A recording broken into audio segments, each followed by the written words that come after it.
আসন্ন বাজেট ঘিরে ভালো সময়ের অপেক্ষায় পুঁজিবাজারের বিনিয়োগকারীরা।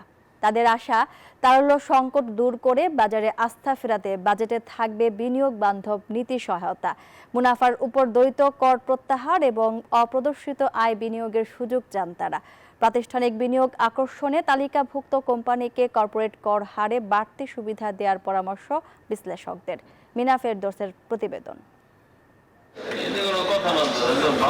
দীর্ঘদিন ধরে বেশ খারাপ সময় পার করছে দেশের পুঁজিবাজার। প্রায় প্রতিদিনই কমছে সূচক, লেনদেনও তলানিতে। পুঁজি হারিয়ে দুশ্চিন্তায় দিন পার করছেন বিনিয়োগকারীরা।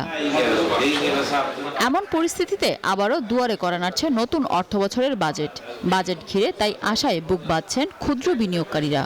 সারা জীবন কষ্ট করে উপার্জন করে এখানে আসছি কেন দুইটা পয়সার আশায়, অথচ এইভাবে লুট করে আমাদের টাকা নিবে গা, আমরা কোথায় যাব? ক্যাটাগরি এইগুলো সব বাদ দিয়ে আমাদের মার্কেটটাকে একদম ফ্লুয়েন্টলি ভাবে যাওয়া উচিত, ভাবে আপনি ছেড়ে দেন। তবে বিশ্লেষকরা বলছেন, এক বছরের বাজেট দিয়ে টেকসই পুঁজিবাজার গড়ে তোলা সম্ভব নয়। নীতি সহায়তা পেলে ধীরে ধীরে ঘুরে দাঁড়াতে পারবে বাজার। কিছু ফার্মকে হয়তো ইনসেন্টিভাইজ করা যায় যে তারা যদি পুঁজিবাজার মুখ হয় তাহলে সেখানে সরকার কিছু আর্থিক প্রণোদনা দিতে পারেন কিনা, কিন্তু সরকারের এই এখন যে ফিসক্যাল স্পেস সেখান থেকে খুব বেশি কিছু আশা করাটা হয়তো সমীচীন হবে না। অন্তর্বর্তী সরকার দায়িত্ব নেওয়ার পর পুঁজিবাজার সংস্কারে গঠন করা হয় বিশেষ টাস্ক ফোর্স। তবে এখনো খুব একটা অগ্রগতি নেই সংস্কার কার্যক্রমে। পুঁজিবাজারের উন্নয়নে সম্প্রতি বেশ কিছু কড়া নির্দেশনা দিয়েছে প্রধান উপদেষ্টা। এসব নির্দেশনা দ্রুত বাস্তবায়নের পরামর্শ বিশ্লেষকদের।